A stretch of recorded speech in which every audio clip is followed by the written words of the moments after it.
a race with many lead changes, an incredible event. Let's go back almost 5 hours to the start of the race. A start like this is very nerve-wracking for the racing drivers. They've got to be cool, they've got to be calm and collected. There's not the possibility of getting overexcited at this time. They've got to look out for their clutch, because in the French Grand Prix, Tom Price, who you're looking at right now with his Welsh dragon there in his helmet, had a clutch problem and in fact lost an opportunity for a victory even there. Now he's on pole position. What a tremendous achievement. Alongside him there is the Brabham, and they're revving up their engine. 8,500 revs. Patchy got a wonderful start. It looks to me like Patchy's got a head advantage. He's certainly got an advantage as they come to Copp's corner, the first right-hand corner, and Patchy's in the lead with the Martini Brabham, followed by Tom Price and then the Ferraris. The field very full. There's a car slowly accelerating at the back of the field there. And round we come towards Beckett's corner now. The Brabham in the lead with the UOP Shadow second. The Ferraris following them. The full pack there, as you can see, entering one of the slowest corners, going through Beckett's corner now. The Brabham. Then third is Regazzoni and fourth is Lauda. There's a lot of moving and shoving around at the back there. Emerson Fittipaldi didn't get a particularly good start there, so he's got to find his way through. You can see them weaving in the slipstream. There's Regazzoni pulling out in car number 11, trying to get past Price, and they're going round Stowe almost side by side. I don't think he got him, however. A lot of shuffling going on. No, Price is still in second place. The Ferraris trying to take advantage. That's Niki Lauda on the outside of Regazzoni, but he hasn't got through. The two Ferraris shuffling around with James Hunt immediately behind them. As they go around Club Corner in this first lap, you can see an advantage already appearing with Carlos Paci in the lead, with Tom Price in second place. They've opened up a gap because the other drivers behind them, the two Ferraris, are shuffling around. Now they're coming into the chicane in the first lap. This is where there could be troubles in this first lap when the tyres are not really warm. James Hunt in the white car tucked in behind the Ferraris, just going out of the screen with Jody Scheckter behind him. The car's coming through there in orderly position. No drama in the first lap. Tom Price is closed up on the Brabham. The Ferrari of Regazzoni is third with Niki Lauda fourth, and James Hunt pushing very hard as they go to the end the first lap and start their second lap entering Beckett's. Back to Murray Walker.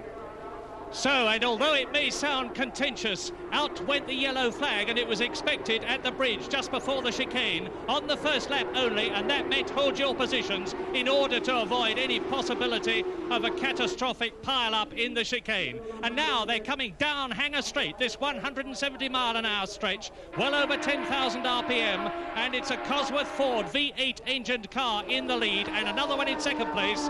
That is to say, Carlos Paci from Brazil in the Martini Brabham leads the Welshman Tom Price, number 16 in the UOP Shadow.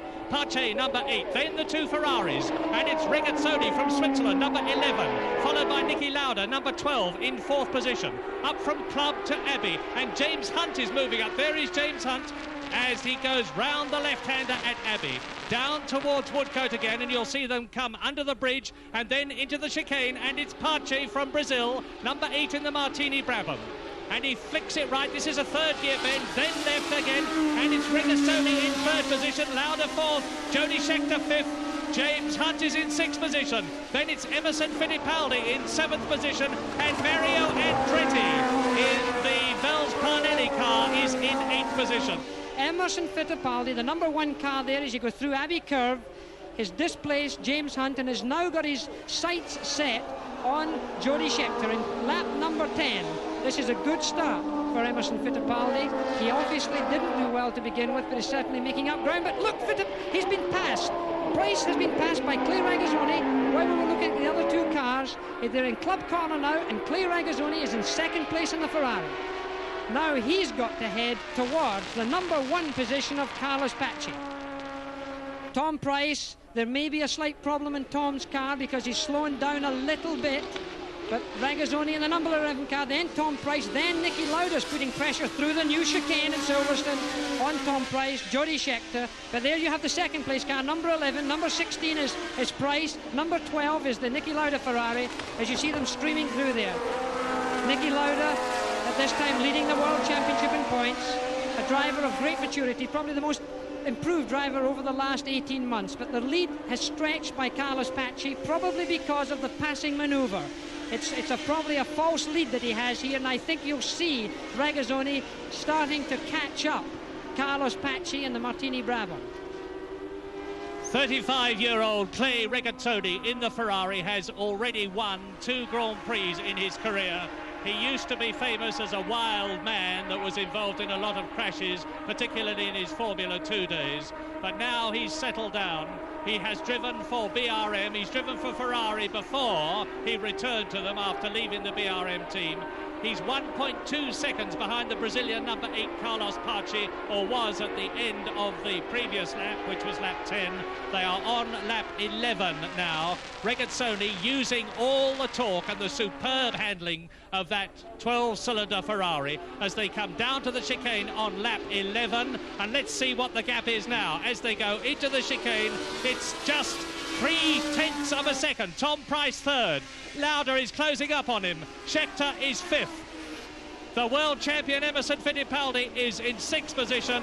James Hunt is 7th and Tony Bryce is in 8th position. So British drivers, and there is Hunt, number 24. Behind him, Tony Bryce. Here are the leaders: Pace, Regazzoni, Price, Lauda, Scheckter, Emerson Fittipaldi, James Hunt. There is Tony Bryce, very tall in the cockpit. He's about 6'3", and they go round Beckett's now, onto Maggots, down again the Hangar Straight. This is the 12th lap, and Carlos Pace, the man who won in Brazil, is out to try again. And there, Tom Price is back into 2nd position. Tom Price in 3rd position, and Lauda is closing right up on him, with Regazzoni still in 2nd place and closing up on Pace. So it's as they come up towards Club Corner, and the right-hander which leads slightly uphill to Emi. Number 8, Pace, leads number 11, Regazzoni, who got past Price, you will remember. Price in 3rd position, Niki Lauda behind him, and so a challenge, Jackie Stewart. Yes, I think you're going to see Clay Regazzoni taking this lead in a few laps' time. He's certainly closing the gap in Carlos Pace, and I think within 2, maybe 1 or 2 or 3 laps, he's going to pass the Brabham. In the same way, I think Niki Lauda is going to pass the UOP shadow car of Tom Price. I think you're going to see a change of lead. Before the race, funnily enough, I forecast that Clay Regazzoni was going to win this Grand Prix, and maybe that's what's going to happen. The number 11 car, the red prancing horse, Ferrari. Obviously, they haven't doing too well. And Tony Bryce is coming into the pits. He was catching James Hunt. This is a great shame for him. He's been driving very well. Car number 23, the Embassy Hill, coming into the pits. Young Tony Bryce been doing very well all season, been coming straight out of Formula 3. And there he comes to a stop. The Embassy Hill mechanics, Graham Hill, bending over, talking to him, getting the information that he needs. It looks like there's something wrong with the rear suspension. They're checking it.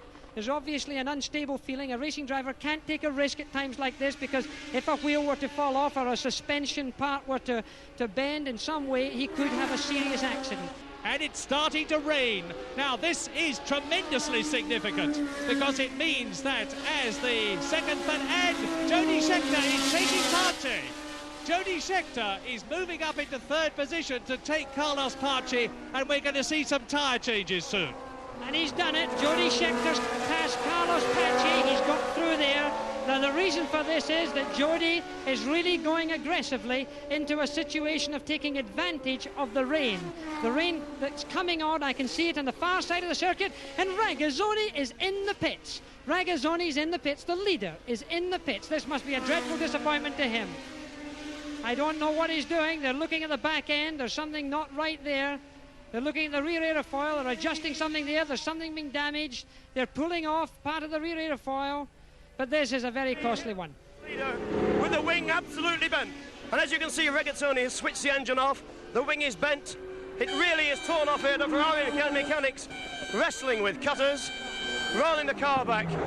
A tragedy for Regazzoni, the man who hasn't won a Grand Prix since the German Grand Prix last year. What a blow to the Ferrari team. And so it's Tom Price now leading the Grand Prix, the John Player Grand Prix of 1975 on lap 20 in this 67-lap event. You see him with the news that there is rain falling on the far side of the course, in which case we're going to see tyre changes, and that's going to be tremendously dramatic. The Brabham team changed in about 13 seconds yesterday, but the Tyrrell team was even quicker on the special contest that they had. But Tom Price now will be anxious to extend his lead as much as he possibly can, albeit on these smooth, slick tyres. So Tom Price leading. In 2nd position now, it's Jody Scheckter, who's gone up from 5th to 2nd in just 2 laps. In 3rd position, it's Carlos Paci in the Martini Brabham. 4th behind him, Nicky Lauda, and there goes, look at that, Jackie Stewart, you saw that. That's an accident for Tom Price. It's coming out of the corner there. He slid off. He slid off into the barrier there. I think Tom's okay. It didn't look a serious accident. It looked as if the aerofoils and things like that flew off the car. But the marshals immediately, these wonderful marshals who have won the World Championship of marshalling almost for the last 3 years, that's a situation that look at the marshals holding their hand up. They're okay. Standing saying that Tom Price is all right. Just as the Welsh flag was flying there, but the circuit is very slippery now. They've got to come into the pits. Now down to Barry in the pits. And as you can see, although they're still wrestling with that wing, the Ferrari team are making the most of this pit stop. They've changed onto wet tyres. Only other one car has done this, that's Tony Bryce. So Regazzoni, when they mend that wing at the back, will be going out on rain tyres. And the rain now is absolutely lashing down on the pits, and everybody is going to have to come in. James Hunt behind him in the Hesketh, not the new one, of course, which is here at the circuit. Jarier comes down underneath the bridge into the chicane, and he's certainly, if he is on wet tyres, going through to take another lap. Let's take a very close look at them. Yes, he is on wet tyres, I'm sure. And the gap now between Jean-Pierre Jarier and James Hunt, the battle is on. James Hunt is only 4 seconds behind. And Emerson Fittipaldi, there is James Hunt, number 24. And there is Emerson Fittipaldi, number 1, 4 seconds behind James Hunt. There is Carlos Paci, 3 seconds behind Emerson Fittipaldi. There is Depailler. And there is Jochen Maas, who is in 5th position. That is John Watson, who has been lapped. And there is Jody Scheckter in 6th place. So, what a race this is going to be now. Because the big question is, can Jean-Pierre Jarier on wet weather tyres hold off the white Hesketh of James Hunt, who is coming down into the hangar straight with Emerson Fittipaldi right behind him. We have done over half distance, 34 laps out of 67, and James Hunt is closing up.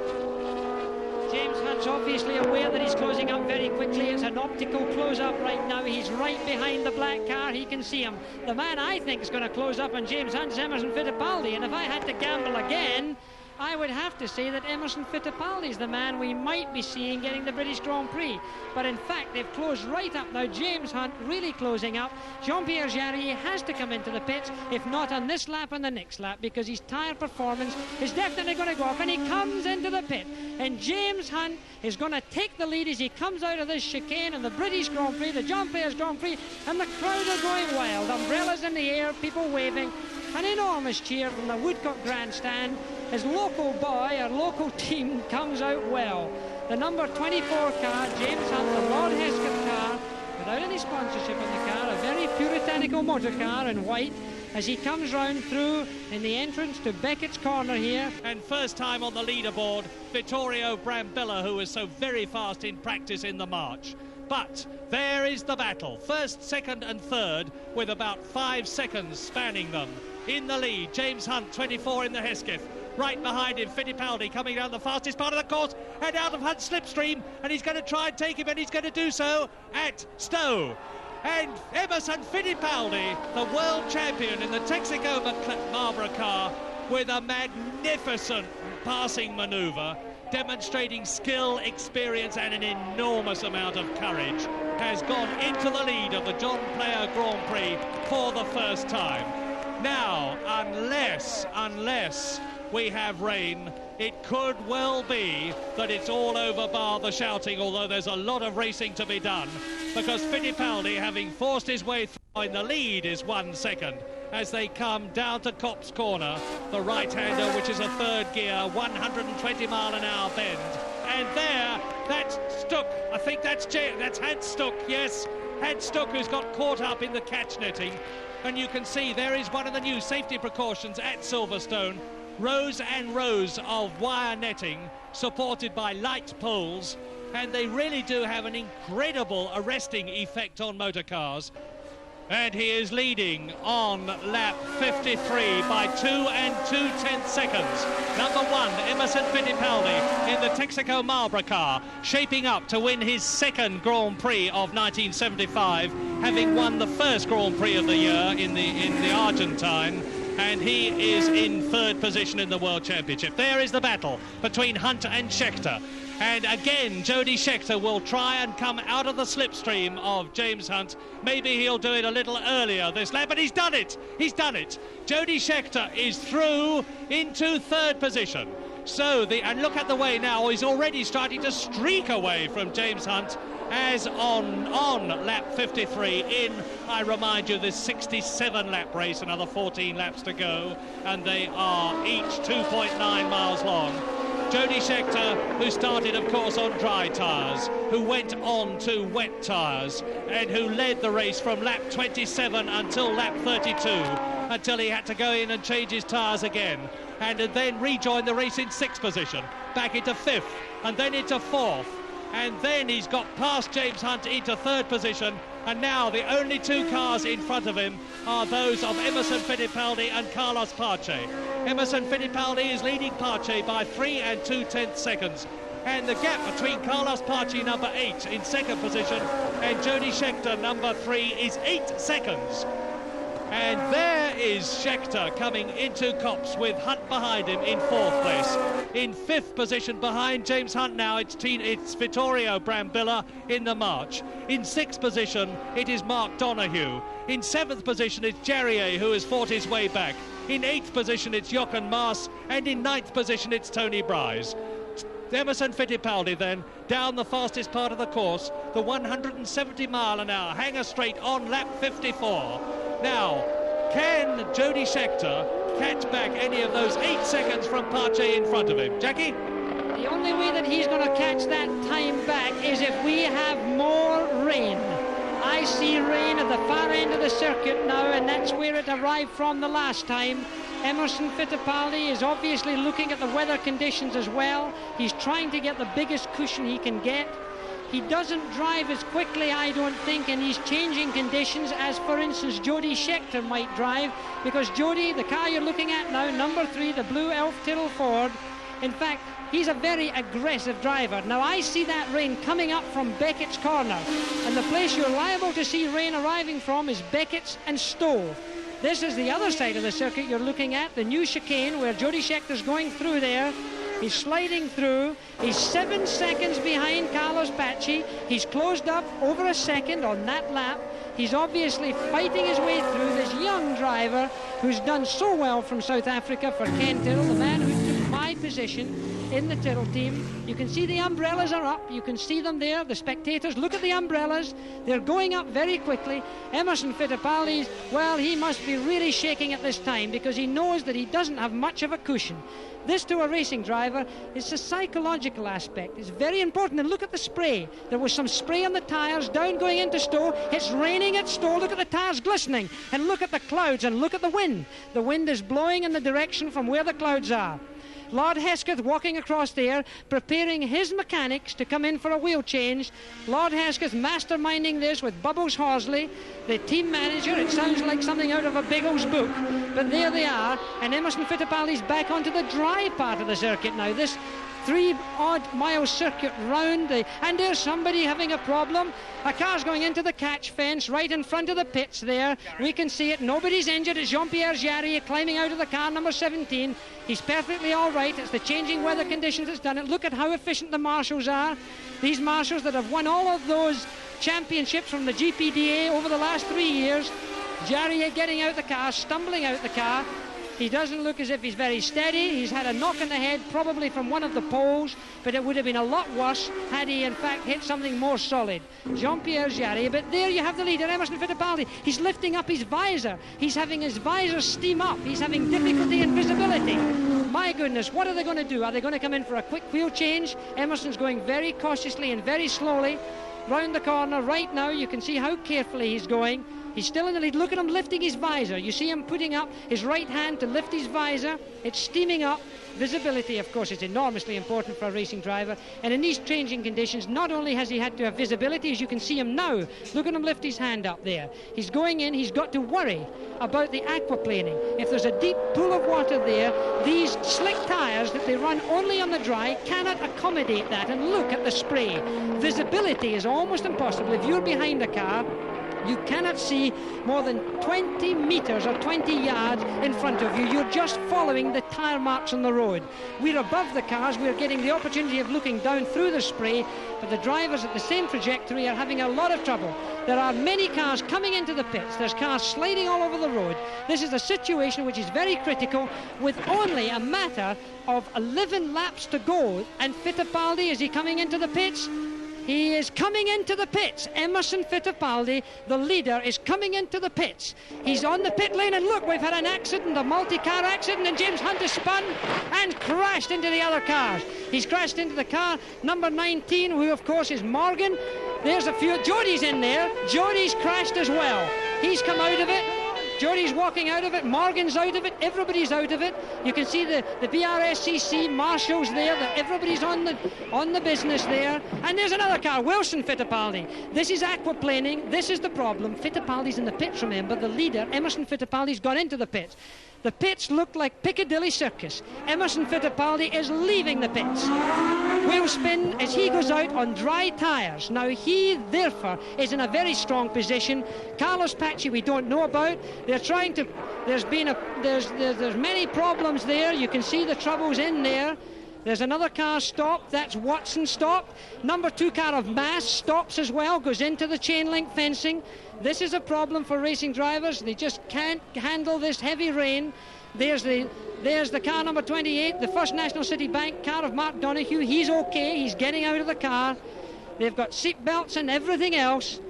And it looks as though they are stopping the race. They have wisely decided to give it best in these appalling weather conditions. And Emerson Fittipaldi will undoubtedly, in that situation, be declared winner, having gone into the pits, changed to wet tyres. The ambulance is out on the course here at the start and finish point, and the course is perfectly clear, and they're spinning, as you can see, everywhere. And around the far part of the course, you have seen the cars going off. There is Tony Bryce, and that's Emerson Fittipaldi, with the marshals frantically waving him down. And you can see now how utterly critical the right choice of tyre in conditions like this is. The yellow flags are out, the oil flags are out, everything is out, and we're looking down now as official cars go out onto the course, and great roosters of spray. There's one of the official British Leyland 1822 cars going out onto the course as Emerson Fittipaldi comes round towards Woodcote and the chicane, and it's going to be very interesting indeed to see what he does here into the chicane. And the race is stopped, the red flag is out, and Emerson Fittipaldi goes on. And so there we are then. Jackie Stewart, your comment. The red flag is out. Emerson Fittipaldi's hand is in the air. The marshals are out with the yellow flag. The race has been declared stopped. Emerson's asking the marshal whether the race is finished. He says yes. Emerson will undoubtedly get out of his motor car right now. The sort of trouble that occurred there is a classical situation where the new slick tyres, and you can see from the airship there the commotion. That looks like Stowe Corner. I can't see exactly. It could be Beckett's. It could be Club. I'm not quite sure. I think it's Club. You can see all of the cars piled in there into the bank there, but the chain link fencing obviously did a great deal for everybody. It is Club Corner. The very heavy rain conditions obviously upset everybody, and it's now thunder rain back here at the start finishing line. And there you see Emerson Fittipaldi being presented by His Royal Highness the Duke of Kent with the British Grand Prix trophy, a beautiful Grand Prix trophy, all in gold.